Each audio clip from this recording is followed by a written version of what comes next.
Doctor Moumita বর্তমান সময়ের খুবই আলোচিত একটা টপিক। ডাক্তার মৌমিতা দেবনাথের ঘটনা অত্যন্ত মর্মান্তিক। তিনি কলকাতার আর.জি. কর মেডিকেল কলেজের একজন ইন্টার্ন চিকিৎসক ছিলেন।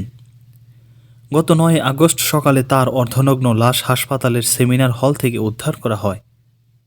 প্রাথমিকভাবে পুলিশ এটিকে আত্মহত্যা বলে জানালেও পরে জানা যায় তাকে ধর্ষণ করে হত্যা করা হয়েছে। এই ঘটনার পর শিক্ষার্থী ও সাধারণ জনগণ ব্যাপক আন্দোলন শুরু করে। মুখ্যমন্ত্রী মমতা বন্দ্যোপাধ্যায় এই ঘটনার দ্রুত তদন্ত ও অপরাধীদের ফাঁসির দাবি তুলেছেন। পশ্চিমবঙ্গে মৌমিতা দেবনাথ নামে এক ইন্টার্ন চিকিৎসকের হত্যাকাণ্ডের ঘটনায় শুরু হয়েছে আন্দোলন। শিক্ষার্থীদের এই আন্দোলনে যোগ দিয়েছেন সাধারণ জনগণও। মুখ্যমন্ত্রী মমতা বন্দ্যোপাধ্যায় এই ঘটনায় জড়িতদের ফাঁসির দাবি তুলেছেন, কিন্তু তাদের ছাত্র জনতার ক্ষোভ প্রমোশন হচ্ছে না। মৌমিতা দেবনাথের মৃত্যুর ঘটনায় মমতা বলেছেন, আমি কোনো মৃত্যুকে প্রশ্রয় দেই না, কিন্তু যেভাবে নৃশংস হত্যা করা হয়েছে অপরাধীদের ফাঁসির দাবি জানাই। মুখ্যমন্ত্রী ফাঁসির দাবি তুললেও মৌমিতার হত্যাকারী কে তা নিয়ে ধোঁয়াশা রয়েছে পুলিশের, কারণ এখনও হত্যাকারী সম্পর্কে কোনো ক্লু পায়নি তারা। শুধু মৌমিতার হত্যাকাণ্ড নয়, এমন অনেক বিষয় নিয়ে শিক্ষার্থীরা আন্দোলন শুরু করেছে কলকাতায়, যা প্রমোশন করতে পারছে না মমতা সরকার। মৌমিতার হত্যাকাণ্ডের ঘটনায় পুলিশ কাজ শুরু করলেও আন্দোলনকারীরা বাহিনীর উপর ভরসা করতে পারছেন না বলে জানিয়েছেন। ফলে মঙ্গলবার 13 আগস্ট ভারতের কেন্দ্রীয় তদন্তকারী সংস্থা বিসিআইকে হত্যাকাণ্ড তদন্তের নির্দেশ দিয়েছেন কলকাতা হাইকোর্ট। রাজ্য পুলিশের ভূমিকায় আদালত সন্তুষ্ট নন, সেটিও জানানো হয়েছে। কলকাতা পুলিশের ভূমিকা নিয়ে একাধিক প্রশ্নও তোলেন হাইকোর্ট। সিবিআইকে তদন্তের নির্দেশের পাশাপাশি মৃতের পরিবারের নিরাপত্তা সুনিশ্চিত করার নির্দেশ দিয়েছেন প্রধান বিচারপতি ভিভিশন বেঞ্চ। আদালত জানিয়েছেন 3 সপ্তাহের পর পরবর্তী শুনানি হবে। এদিন আদালতে প্রাথমিক রিপোর্ট জমা দিতে হবে। গত 9 আগস্ট সকালে কলকাতার আর.জি. কর হাসপাতালের জরুরি বিভাগের সেমিনার হল থেকে উদ্ধার হয় মেডিকেল শিক্ষার্থী মৌমিতা দেবনাথের লাশ। জানা গেছে, মৌমিতা আগের দিন রাত 2টা পর্যন্ত জরুরি বিভাগে ডিউটি করেছিলেন।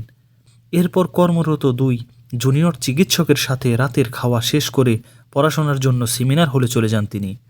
সেই সেমিনার হলের মেঝে থেকে উদ্ধার হয় তার অর্ধনগ্ন লাশ।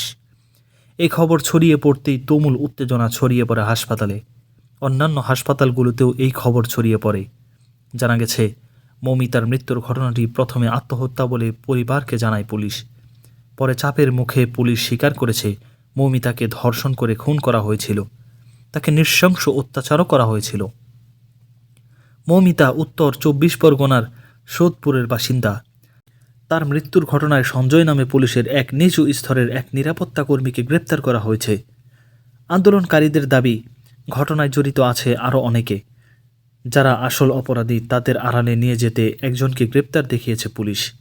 চিকিৎসকদের আন্দোলনে গত কয়েকদিন সরকারি হাসপাতালে চিকিৎসা ব্যবস্থা কার্যত ভেঙে পড়েছে। আবার সাধারণ জনগণ যোগ দেওয়ায় এই আন্দোলন আরও বেগবান হয়েছে, যে কারণে দ্রুত ড্যামেজ কন্ট্রোলে নামেন পশ্চিমবঙ্গের মুখ্যমন্ত্রী মমতা বন্দ্যোপাধ্যায়। সোমবার 12 আগস্ট মৌমিতার বাড়িতে গিয়ে তার পরিবারের সঙ্গে কথা বলেন মুখ্যমন্ত্রী। এরপরেই পুলিশকে দেয়া বিশেষ নির্দেশে মমতা বলেন, দরকার হলে মৌমিতার বন্ধু বান্ধবদের ডেকে কথা বলুন। যিনি সেদিন ফোন করে পরিবারকে খবর দিয়েছিলেন তার সঙ্গেও কথা বলুন।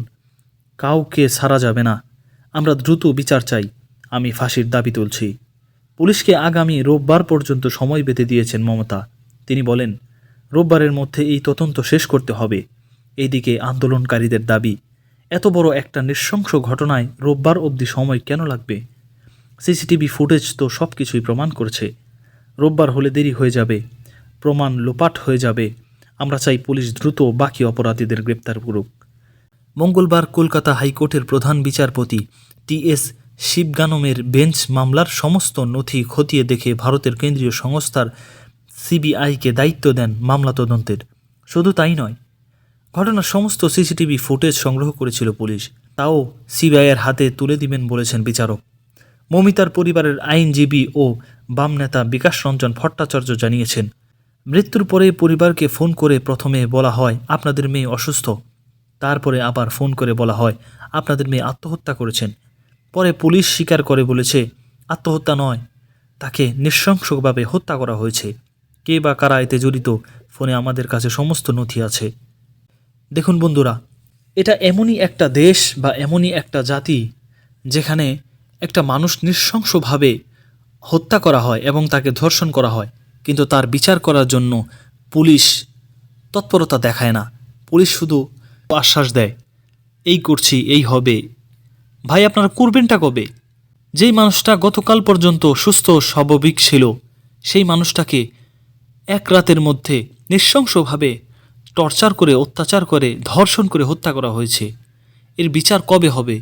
জাতি এই জন্যই আজকে মরতে বসেছে, কারণ মানুষের জান মালের নিরাপত্তা ভারত, বাংলাদেশ, পাকিস্তান কোথাও মিলছে না। আপনারা দেখুন একটু পশ্চিমা দেশে, সেখানে তো ধর্ষণ, গুম, হত্যা রাহাজানি নেই। মিডল ইস্টেও দেখুন, এখানেও তো নেই। তারপর কেন কেন আমরা তাদের সাথে তুলনা করি যে আমরা তাদের চাইতেও সভ্য বা আমরা তাদের মতন সভ্য হতে যাচ্ছি? এগুলো নিশ্চুক একটা শখ মাত্র। সত্য বলতে আমরা ওদের থেকে অনেক পিছিয়ে, আর আমাদের মনুষ্যত্ব তো একদম নিচু মানের।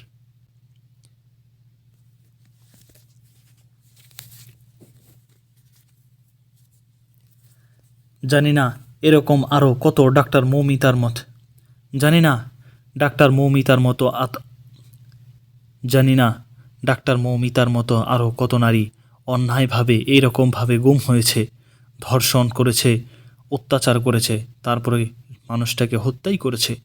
জানি না তাদের বিচার শেষ পর্যন্ত কতদিন নাগাদ হবে, আদৌ হবে কিনা, এটার প্রশ্ন আপনাদের কাছে রেখে গেলাম। দয়া করে যদি পারেন উত্তরটা লিখে দিয়েন। ধন্যবাদ।